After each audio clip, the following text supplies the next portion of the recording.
My granddaughter said it was for my good. But every smile, every word, every move she made carried another truth, one I saw from the very beginning. This is not just the story of an old man in a home. It's the story of trust turned into betrayal, of love traded for greed, and of the quiet strength I had left to protect the last piece of myself. Sit with me for a moment, and I'll tell you what really happened. I was born in another time, in another kind of America. Back then, family was all we had, and I held on to that belief all through my life. I raised my children with calloused hands and an open heart, believing that when my days of strength were over, love would still carry me forward. That is why, when my granddaughter Emily stood in front of me one chilly evening in Brooklyn, New York, and said, "Grandpa, this is for your own good," I wanted so badly to believe her. I can still remember the way she held my hand that night. Her fingers were soft, manicured, smelling faintly of lavender lotion. My own hands were rough, worn from decades of construction work, from carrying bricks and hammering nails under the hot summer sun and bitter winter winds. She looked at me with those clear green eyes, the same eyes her mother once had, and there was such determination in them. But behind that determination, I felt something else, something sharp and cold that I could not yet name. Emily had always been the clever one. Ever since she was a little girl, she had a way of convincing people, of arranging words like flowers in a vase, making everything sound beautiful. I used to tell her she could be a lawyer or a politician one day. I was proud of her, truly, but cleverness, I've learned, can be a double-edged sword. That evening, she told me my house in Brooklyn was too big for me now, too lonely. She said the neighborhood wasn't safe anymore. I knew the streets well. I had lived there for more than 40 years. Sure, times had changed. The corner store where I once bought Sunday papers had closed down. Strangers now walked past the stoop where I used to sit with my wife, Mary, during summer nights, sipping iced tea and watching children play. But unsafe. No, what she really meant was inconvenient. Inconvenient for her visits, for her plans. Still, I nodded along as she spoke. It was easier to let her words wash over me like a tide, even as I felt myself sinking beneath them. "It'll be better, Grandpa," she insisted. "You'll have people to take care of you, friends, your age, nurses who know what they're doing. You won't have to worry about anything anymore." Her words were dressed in kindness, but they carried a finality I couldn't ignore. I asked her, softly, "And what about my home? What happens to it?" She squeezed my hand tighter and smiled in that way young people do when they think they know more than you. "Don't worry about that, Grandpa. We'll handle it. You just focus on being comfortable." Comfort. I rolled that word around in my mind like a marble in a jar. Comfort was the armchair in my living room, molded perfectly to the shape of my back. Comfort was the scent of Mary's old recipe, books stacked in the kitchen, pages worn with grease and laughter. Comfort was the creak of the wooden stairs, each step carrying a memory of children rushing down on Christmas mornings. Comfort was not for white walls and strangers in uniform, telling me when to eat and when to sleep. But Emily didn't understand that. Or maybe she did, and that was the problem. The first week she came every day, bringing coffee from the cafe around the corner. She sat with me in the living room, telling me stories about her work in Manhattan, about friends and trips and plans for the future. She made it sound like a gift, as if I should be excited to leave all of this behind. I smiled and listened because I didn't want to seem ungrateful. After all, she was offering to take care of me. At least, that's what she said. Yet deep down, I could feel it. The way her eyes lingered on the family photos above the fireplace. The way she asked, casually, about the bills, about the insurance, about the deed to the house. She thought. She was subtle, but a man who has lived as long as I have learns to hear the truth in silences, in pauses, in the questions that sound innocent but cut too close. There was one night I remember vividly. The rain was beating hard against the windows, and Emily had cooked pasta for us in my kitchen. We sat at the old oak table, the same table Mary and I bought when we first moved in. Halfway through the meal, she put her fork down and looked at me seriously. "Grandpa," she said, "don't you think it's time you stopped worrying about everything? The house, the bills, the upkeep. It's too much for you. We can make this easier. We can make this right." Her words hung heavy in the air, and I suddenly felt as though I wasn't sitting across from my granddaughter anymore, but from someone negotiating a deal. The warmth of family was slipping into the cold calculation of business. And yet, she smiled sweetly, as if it was all for me. That night I didn't sleep well. I walked through each room of the house, touching the walls, the furniture, the small scratches and marks left by decades of living. This house wasn't just wood and stone, it was a story, my story, our story. And now, that story was being rewritten without me. The day she finally moved me out of Brooklyn, the sky was overcast, heavy with the kind of clouds that promise rain but refuse to let it fall. I sat in the car, my suitcase beside me, and watched as the house grew smaller in the rearview mirror. Emily was talking about the new place, about how much better I'd feel, about how proud my late wife would be. I nodded, but my eyes were fixed on that shrinking figure of my home, until it disappeared around the corner. In that moment, I knew something I hadn't dared admit before. Emily's promise of care wasn't just about me. It was about the house, the money, the inheritance. She wanted me safe, yes, but safe in a way that gave her control, safe in a way that handed her the keys to everything I had built. And though I sat silently in that car, I felt a storm brewing inside me. Because deep down, I knew this wasn't the beginning of care. This was the beginning of being erased. When Emily told me about the place in Boston, she called it a community. That word made it sound warm, inviting, like neighbors gathered around porches, sharing stories, laughter drifting into the night air. But what I found when we arrived wasn't a community. It was a business dressed in pastel colors and polite smiles. The facility stood tall and modern, all glass windows and beige bricks, tucked on a quiet street outside the city. From the outside, it looked like a hotel. Inside, the scent of disinfectant clung to the air, no matter how many flowers they placed in the lobby. A young receptionist with bright lipstick and a practiced smile greeted me as if I were checking in for a vacation. But I wasn't on holiday. I was being left behind. Emily kept her arm linked with mine, her voice cheerful. "See, Grandpa, isn't this nice? They've got activities, meals prepared every day, even a library. You'll love it here." I didn't answer. My eyes scanned the hallway's rows of doors, identical and sterile, leading to rooms that belonged to no one. A place built for living, perhaps, but not for life. They led me to my room, room 214.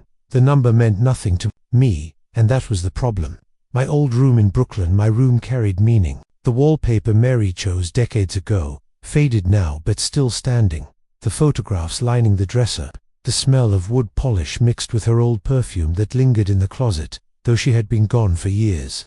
That room had a soul. Room 214 was just walls. Emily tried to soften the blow. She unpacked my suitcase herself, setting my folded clothes into drawers that didn't belong to me. She placed a photograph of Mary and me on the nightstand, as if that one picture could make this cold space feel like home. "There," she said proudly, brushing her hands. "Doesn't that feel more like yours already?" I nodded out of habit, but inside, my chest tightened. The days that followed blurred together.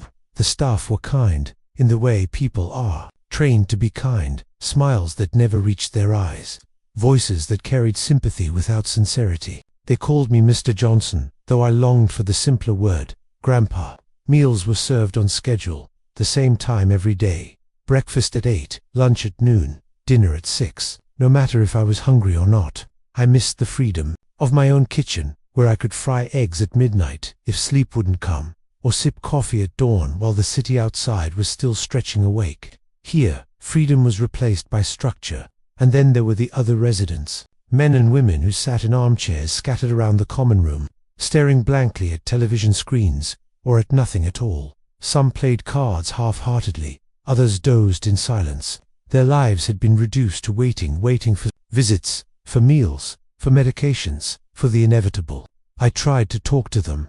I asked one man about his past. He told me he had been a teacher in Boston for 30 years, but his children rarely visited.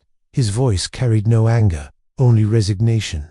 Another woman, frail and small, whispered to me about her house in Cambridge, sold without her say.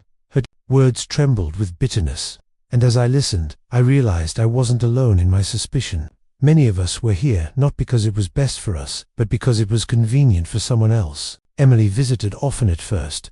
She brought fresh fruit, books she thought I'd like, and that same hopeful smile. She wanted me to see this place as a blessing.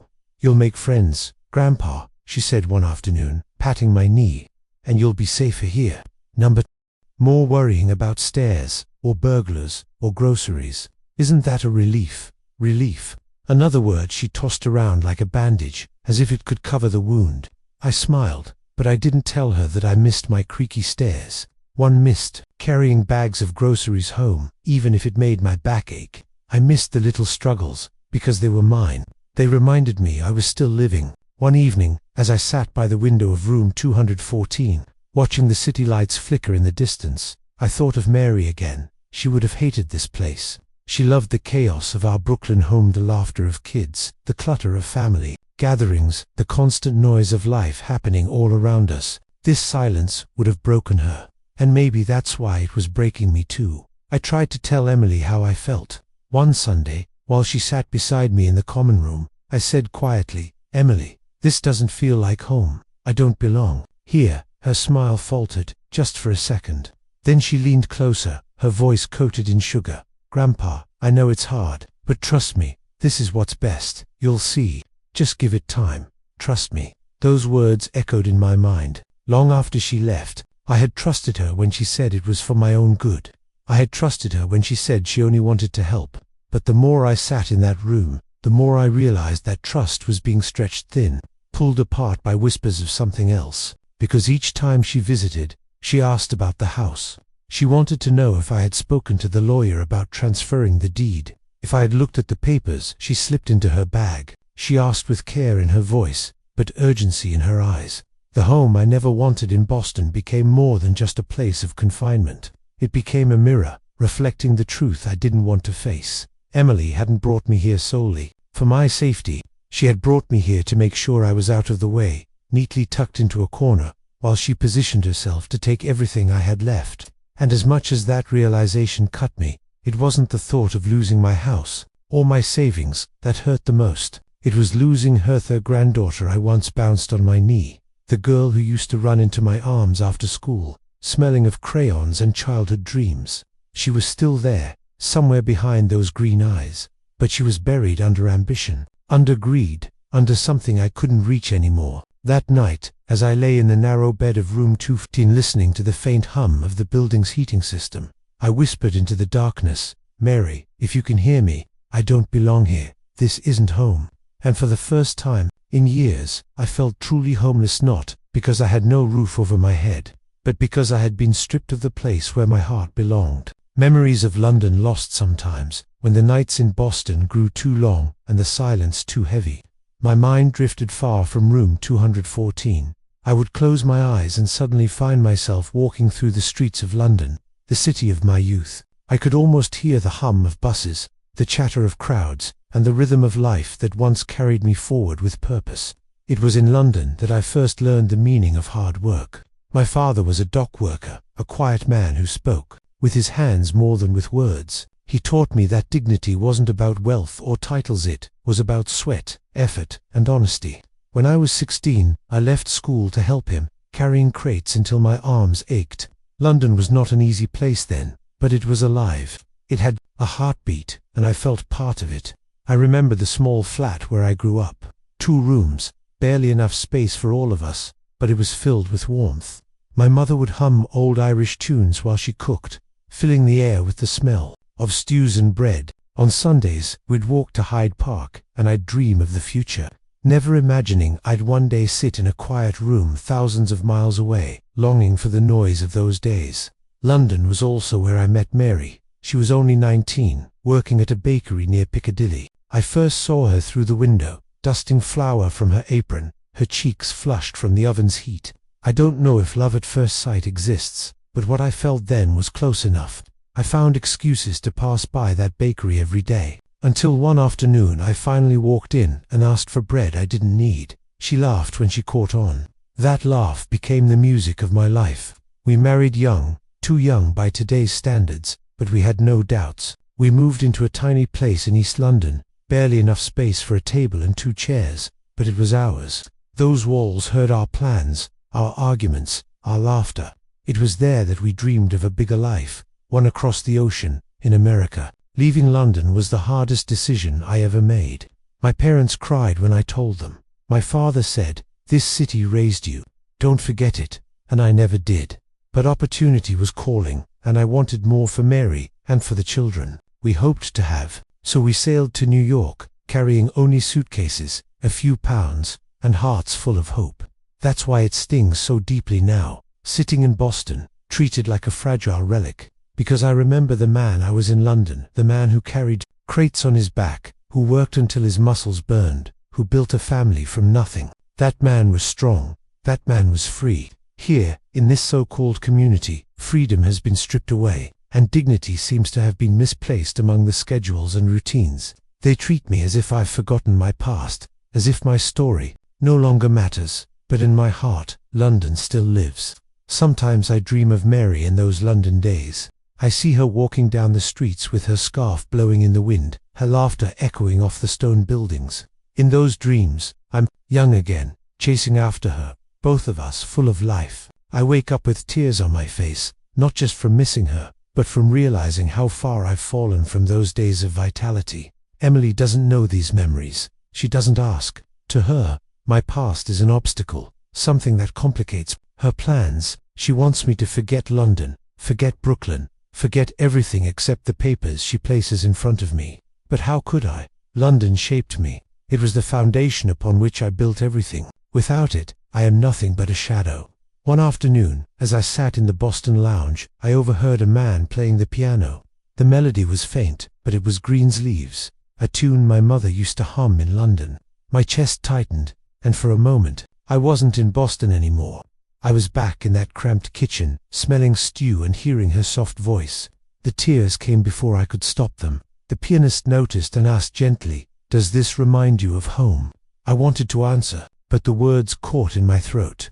Because home wasn't just a place, it was a time, a life, a love, and all of it felt lost. London represented more than memory. It was proof that I once had dreams, that I once fought for something bigger than myself.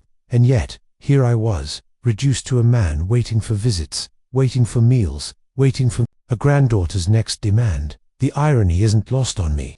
I crossed an ocean for freedom, for opportunity, for a better life. Now, decades later, my granddaughter crossed a hallway to place me in a room where freedom is a memory, an opportunity belongs to her. At night, when I cannot sleep, I whisper to myself stories of London. I tell them aloud, as if speaking to ghosts, my father at the docks, my mother in the kitchen, Mary at the bakery window. Their faces fade with time, but I cling to them like a drowning man to driftwood. Because if I let go, if I stop remembering, then I truly become the empty shell Emily wants me to be. London is lost to me in distance, but not in spirit. It lives, in my bones, in my heart, and though I sit here in Boston, stripped of my home, I refuse to let her take my memories too. She may take the house, the savings, the papers, but London, that is mine forever. And sometimes, when the night is quietest, I can almost hear the city calling me back. The smiles that hid the truth in Toronto. Emily's visits had become less frequent in Boston. At first, she came every other day, then once a week, and soon it was whenever her schedule allowed, which somehow seemed to shrink as the weeks went by. But each time she came, she carried with her a smile so polished, so rehearsed, that it almost felt like a mask. She'd walk into room 214 with a bouquet of fresh flowers, always lilies, placing them carefully in the plastic vase by the window. "How are you, Grandpa?" she'd asked, her voice warm, her eyes glimmering with what looked like affection. To anyone watching, she seemed the very picture of a devoted granddaughter. But I'd lived long enough to know when love was genuine, and when it was staged. Her questions always circled back to the same subjects: my health, my comfort, my finances. She asked about my pension. "Do you still get the full amount, Grandpa? Is it deposited directly into your account? And about the Brooklyn house, you know, the market is high right now. You could sell and never worry again." I'd nod, pretend not to notice, but inside I felt the sting. She dressed her inquiries in kindness, but the sharp edges were always there. One afternoon she brought me a small box of chocolates.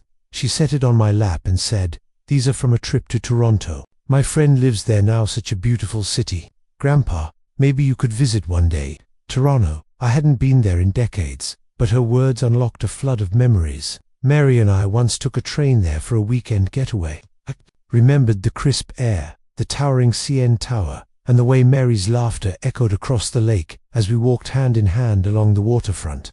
That city, to me, was joy. To Emily, it was opportunity. Because as she spoke of Toronto, she slipped in details about real estate condominiums rising by the dozens, investors making fortunes, families moving in search of better lives. "Imagine, Grandpa," she said, her voice lilting, "if you sold the Brooklyn house, you could even invest. You'd be helping me too. I could finally buy a place in Toronto. It's a city with so much promise." And there it was again, the truth behind the smile. She wasn't talking about my comfort anymore.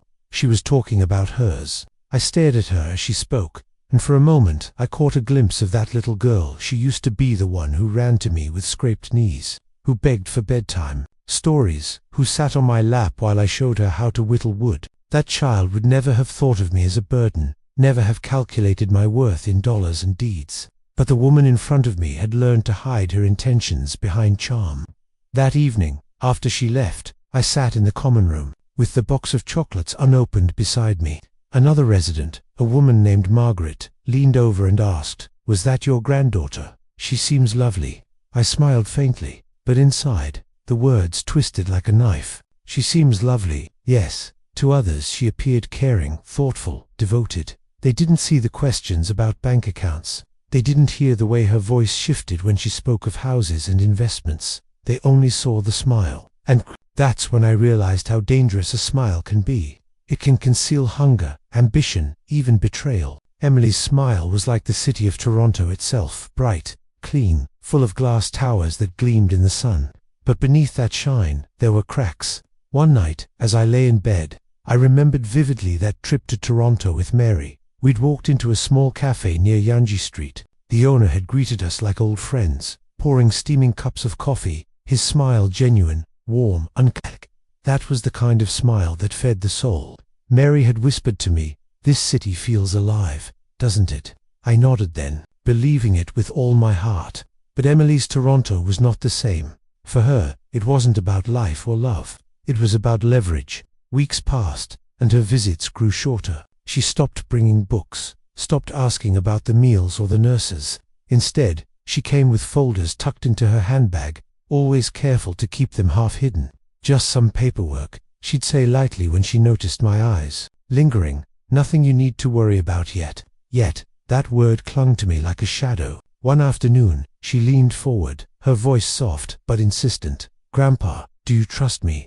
I looked at her carefully, measuring the weight of her words. Trust. It was the same word Mary had spoken to me on our wedding day in London. The same word my father whispered when he handed me his old tools before I left for America. Trust had always been sacred to me, but sitting there, staring at my granddaughter's eager eyes, I wondered if trust had become nothing more than a bargaining chip. I answered slowly, "I want to, Emily. I really do." Her smile widened, but it didn't reach her eyes. After she left that day, I sat by the window with the unopened chocolates still on the table. I picked one up, unwrapped it, and let the bitterness melt on my tongue. Toronto had once been sweet to me, a memory of love and laughter. Now, thanks to Emily, it tasted different, like promises wrapped in sugar, hiding something far less pleasant beneath. And in that moment, I understood something painful. Sometimes the people closest to you hide their truest intentions, not behind anger or cruelty, but behind kindness, behind smiles, behind gifts. And that kind of betrayal cuts deeper than any open wound. There are moments in life when truth doesn't arrive politely, when it doesn't knock on the door or announce itself gently. Sometimes truth barges in, uninvited, tearing away the last layer of denial you've been clinging to. For me, that moment came one late evening in Boston. Though it was a conversation about Sydney, Australia, that sealed my suspicions. The facility was quiet that night. The hallways had that sterile hush, interrupted only by the distant squeak of a nurse's shoes against the linoleum. I couldn't sleep. The thin mattress seemed determined to push me back into wakefulness. So I sat by the window, staring at the street lamps outside, their glow spilling onto the dark pavement. That's when I heard Emily's voice. She was in the hallway just outside my door, speaking on her phone. Her tone was low but urgent, the kind of voice you use when you think no one is listening. I didn't mean to eavesdrop, at least not at first, but once I caught her words, I couldn't pull away. "Yes, Sydney." The market there is incredible right now, but I need to make sure everything here is settled first. Grandpa won't hold out forever. Once the deed is signed, I'll have options. My stomach dropped. I held my breath, straining to catch every syllable. She paced as she spoke. No, he hasn't signed anything yet. He's stubborn, you know how he is. But I'll get it done. I have to. It's not just about MITs, about securing the future. This is my chance, and I'm not going to lose it. Securing the future. That phrase repeated itself in my head like the toll of a bell. Her future, not mine. Her chance, not ours. She continued, her voice tightening. Sydney's booming. Condos are going up everywhere. If I can move quickly with the money from the house, I could buy in before prices skyrocket. It's about timing. And Grandpa, well, he doesn't need all that anymore. I felt the air leave my lungs. Doesn't need all that anymore. The house, the savings, the life Mary and I had built brick by brick, was now reduced, in her mind, to fuel for her ambitions half a world away. For a moment, I considered opening the door, confronting her right there. I wanted to see her face when she realized I had heard. But something in me stopped. Maybe it was fear of shattering what little remained of the bond between us.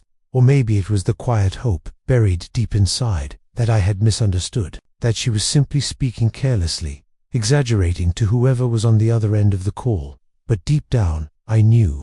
The words had been too sharp, too clear. After she hung up, I listened to her footsteps fading down the hall. I sat frozen, in my chair, staring at the photograph of Mary on the nightstand. I whispered to her, "Did you hear that, love? She's after it all. She doesn't see me anymore. Just the house. Just the money." For the first time since moving to Boston, I felt something more powerful than loneliness. I felt betrayed. The next day, Emily visited me as if nothing had happened. She walked in with her usual bright smile, carrying a new scarf she said she'd bought just because. She draped it over my shoulders and kissed my forehead. "You look wonderful, Grandpa," she said. Her eyes sparkled with affection, or the performance of it. But all I could hear were her words from the night before. Grandpa won't hold out forever. As she talked, I studied her face. I searched for traces of the little girl I once adored, the child who used to sit cross-legged on my living room floor, asking me endless questions about history, about the world, about life. But what I saw instead was a woman with ambition burning behind her eyes, a woman willing to cloak her hunger in sweetness. When she asked about the house again, "Have you thought more about those papers, Grandpa?" I felt my chest tighten. I wanted to shout, "I know what you said. I know what you want." But the words stayed trapped in my throat. Instead, I simply said, "I need more time." Her smile flickered, just for a second, before she recovered. "Of course, Grandpa, take all the time you need." But I heard the impatience underneath. That night, lying in bed, I thought about Sydney. I imagined the skyline, the opera house gleaming under the sun, the waves crashing against Bondi Beach. Mary and I once dreamed of traveling there in our retirement, exploring the other side of the world together. Now, instead of being a symbol of adventure and shared dreams, Sydney had become a symbol of Emily's betrayal, a place she wanted to reach by stepping over my life, my sacrifices, my legacy. The thought cut deeper than I can describe, not just because of the greed itself, but because of the deception, the lies wrapped in smiles, the affection laced with calculation. It wasn't the loss of money that hurt, it was the loss of trust. In the days that followed, I couldn't look at her the same way. Every smile felt false, every kind word rehearsed, and yet, part of me still longed for her love. That's the cruelty of betrayal. It doesn't erase the love you feel. It poisons it, leaving you torn between anger and longing. I never confronted her about that conversation. Maybe I should have. Maybe it would have forced her to drop the mask, to show me the truth openly. But I was tired. Tired of fights, tired of disappointments, tired of being reminded that the people you love most are capable of wounding you the deepest. So I carried the knowledge in silence, like a stone in my chest. And every time she smiled at me, I reminded myself, behind that smile is a plan, and in that plan, I am no longer a grandfather. I am an obstacle. Loneliness is a peculiar thing. It doesn't arrive suddenly, like a storm crashing down from the sky. No, it seeps in slowly, like a damp chill under the door, settling in your bones before you realize it has claimed you. In Boston, I felt its weight every day, but it was during the nights that it became unbearable. The nights reminded me of Dublin, rain-soaked, grey, and endless. I visited that city once with Mary, years ago, when we were still young enough to chase adventure. We wandered through cobblestone streets, ducking into pubs where laughter spilled out with the smell of beer and roasted meats. The city was alive, even under the rain. Yet what I remember most are the nights in Dublin, the drizzle against the window, the lamplight glowing faintly through mist, and the quiet moments when Mary leaned against me, her head resting on my shoulder. Those nights were not empty, even in their silence. They were filled with presence, with love. But here in Boston, the nights felt like Dublin stripped of its soul. The rain still fell sometimes, pattering against the glass, but there was no warmth beside me, no laughter outside the door, only silence. I began to dread the evenings. During the day, I could distract myself with the shuffle of activity around the facility. Nurses moved from room to room, residents shuffled down hallways, television blared in the common room. But when darkness came, the halls grew quiet, and the loneliness descended like a curtain. I would sit in my chair by the window, staring at the distant glow of the city. I imagined people out there, families gathered around dinner tables, couples walking arm in arm, children laughing in playgrounds long past bedtime. Life continued beyond these walls, yet I was trapped in a place where life had been reduced to waiting. Waiting for meals, waiting for medicine, waiting for visits. And oh, those visits! Emily's had grown shorter, more transactional. She still brought her smile, but it had lost its shine for me. I could hear the urgency creeping into her tone, could see the calculations in her eyes. She spoke of the future, her future, as if mine had already ended. Each visit was a performance, and I was both the audience and the target. One night, after she left, I sat alone in the common room. The television flickered with some sitcom laugh track, but the residents around me didn't laugh. They stared blankly, lost in their own thoughts. I looked around and realized that every face told the same story. Promises made, promises broken. Children who had said this is for your own good and then vanished, leaving their parents and grandparents to wither quietly. The loneliness in that room was thicker than the air. It pressed down on us, unspoken but undeniable. And for the first time, I truly understood how easily people can be erased, not by death, but by neglect. I thought of Dublin again. I remembered walking along the River Liffey with Mary, the water glistening under lamplight. She had slipped her arm through mine and whispered, "We'll never be alone, you and I." I clung to that memory, but it hurt, because here I was, alone in a room full of people, her promise broken not by her will, but by time.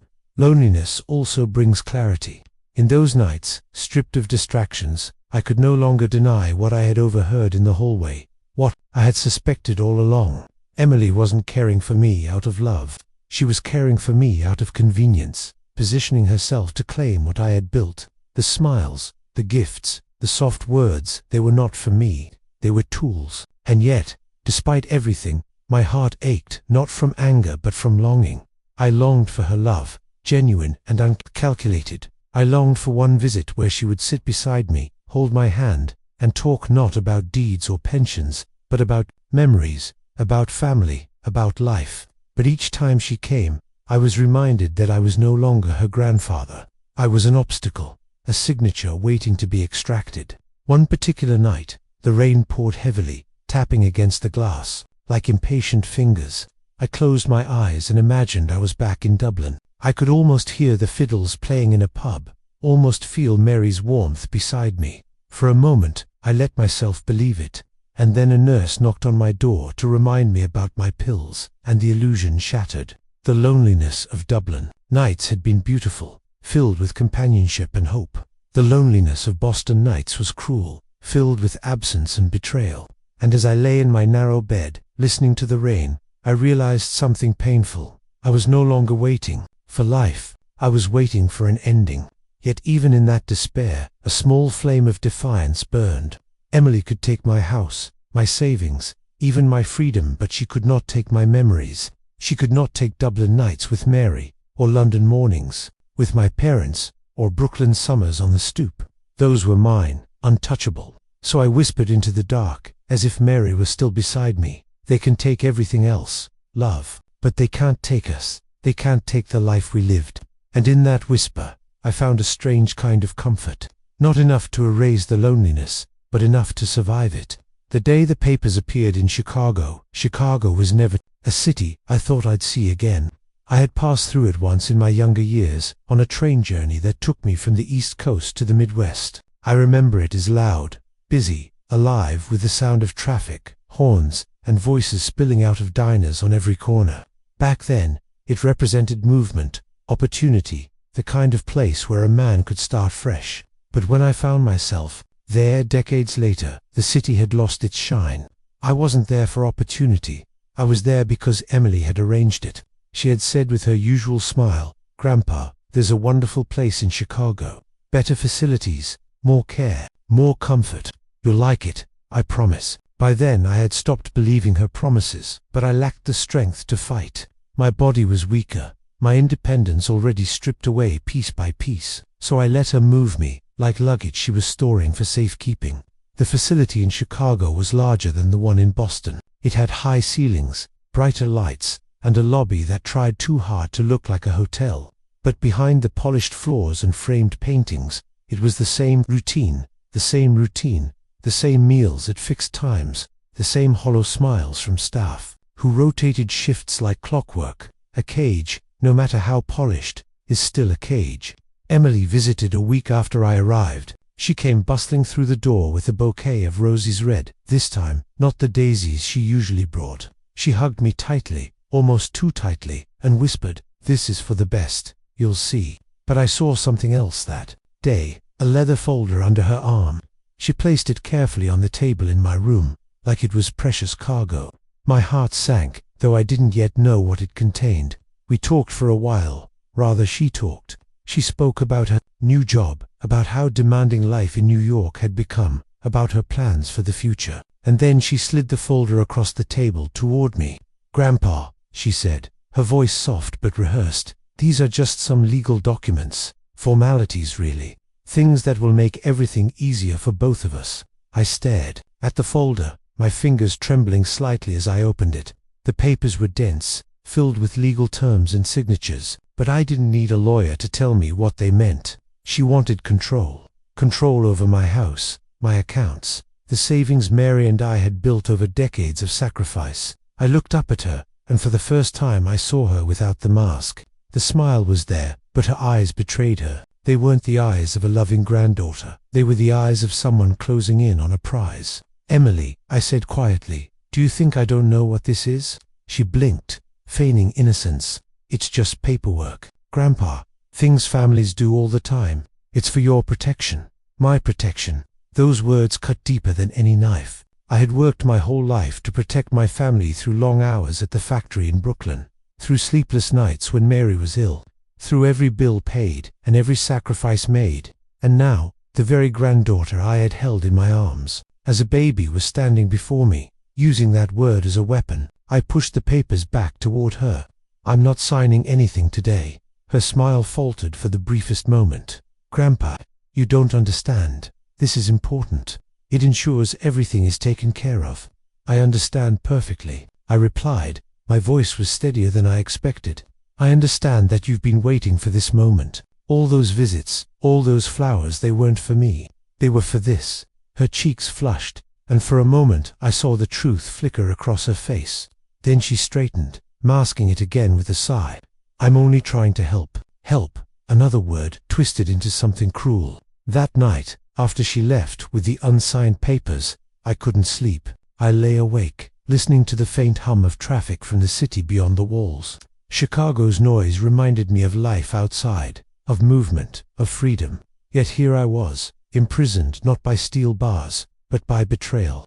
I thought of Mary, I imagined. Her disapproving eyes, the way she would have stood firm against Emily. Mary had always been stronger than me in matters of heart. She could see through people, sense their intentions long before I could. If she had been alive, Emily would never have dared. But Mary wasn't here. It was just me, old and weary, facing the reality that my granddaughter, the one I had once bounced on my knee, the one I had taken to the park, the one I had bought ice cream for on summer afternoons, was now circling me like a vulture. Days passed, and Emily returned, again and again, each time with the folder, each time with the same practiced words. She grew more insistent, less patient. The warmth in her voice began to crack, replaced by a sharpness that reminded me of a knife, pressing closer to the skin. "Grandpa, why are you making this so difficult?" she said once, her tone sharper than I had ever heard. "Because it's mine," I answered simply. "All of it. Mine and Mary's. It was meant to care for us, not to feed your ambitions." Her lips tightened, and for a moment I feared she might shout, but she didn't. She gathered the papers, stuffed them back into the folder, and left without another word. I sat in silence after she was gone, the weight of the encounter pressing heavily on my chest. I knew this wasn't the end. She would come back, more determined than ever, and one day she might catch me in a moment of weakness. But as long as I had breath in my lungs, I vowed I would not give her what she wanted. She might have stripped me of freedom, of dignity, of companionship, but I would not surrender the last pieces of myself so easily. Chicago had once been a city of beginnings for me. Now it had become a battlefield, not with guns or fists, but with papers, signatures, and words sharpened into weapons. And though I was weary, I was not ready to lose. The truth I carried until the end. In Vancouver, when Emily told me there was a better option in Vancouver, Canada, I didn't argue anymore. My body was tired, my spirit worn down from years of small battles that felt bigger than any war one had fought in my youth. By then, I knew her pattern. New promises, new smiles, new reasons why the move was for my own good. I didn't believe her, of course I didn't, but age has a way of softening resistance. I had grown weary of shouting into ears that didn't want to hear, of pushing back against hands that only wanted to take. So I let her move me again, like a chess piece sliding across a board where I had long since stopped being the player. The facility in Vancouver was quiet, tucked near the edges of the city, where the mountains stood tall against the horizon. It was beautiful in a way, snow-capped, peaks in the distance, trees swaying gently with the Pacific breeze. From the window of my room, I could see gulls tracing circles in the sky. Beauty, yes, but still through glass, always through glass.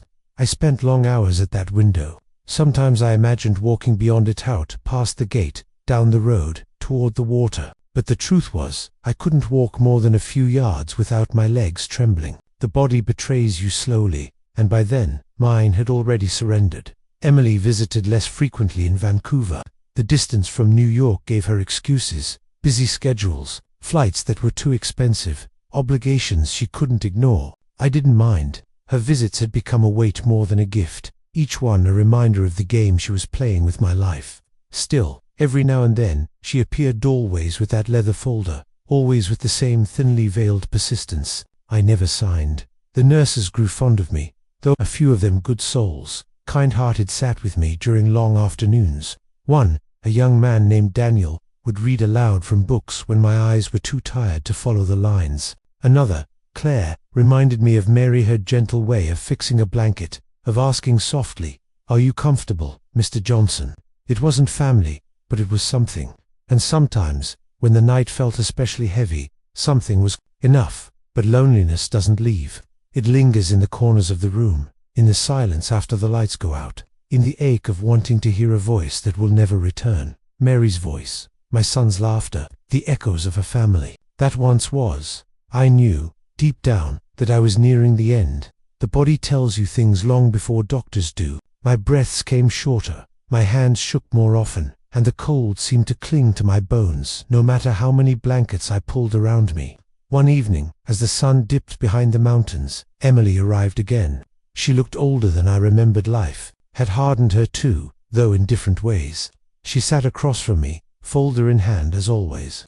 "Grandpa," she said softly, "this would make everything easier. For me, for you, for everyone."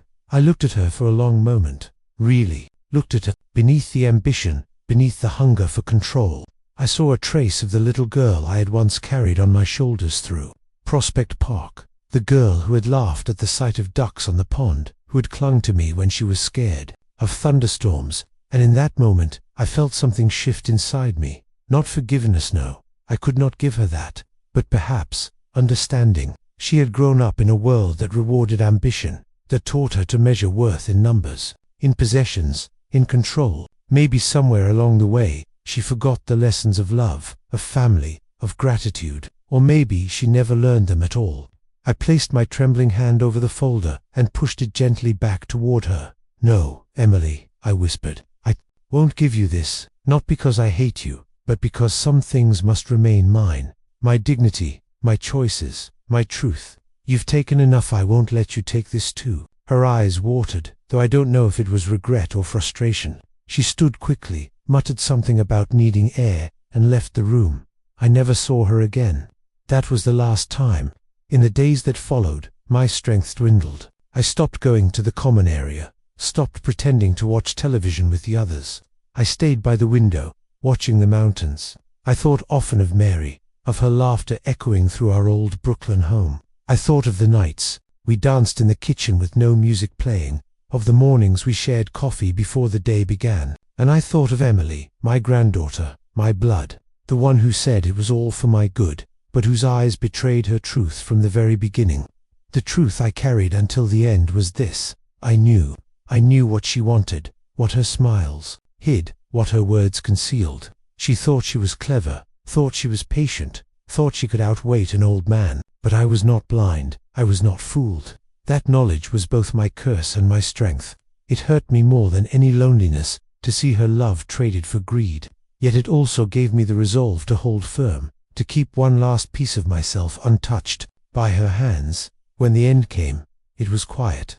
The nurses said I slipped away in my sleep, my breathing slow until it stopped. But in my heart, I know I left with my truth intact. The world may remember me as just another old man in a home, but I carried a story deeper than that, a story of betrayal, of resistance, of quiet dignity, a story of a man who refused, even at his weakest, to surrender everything.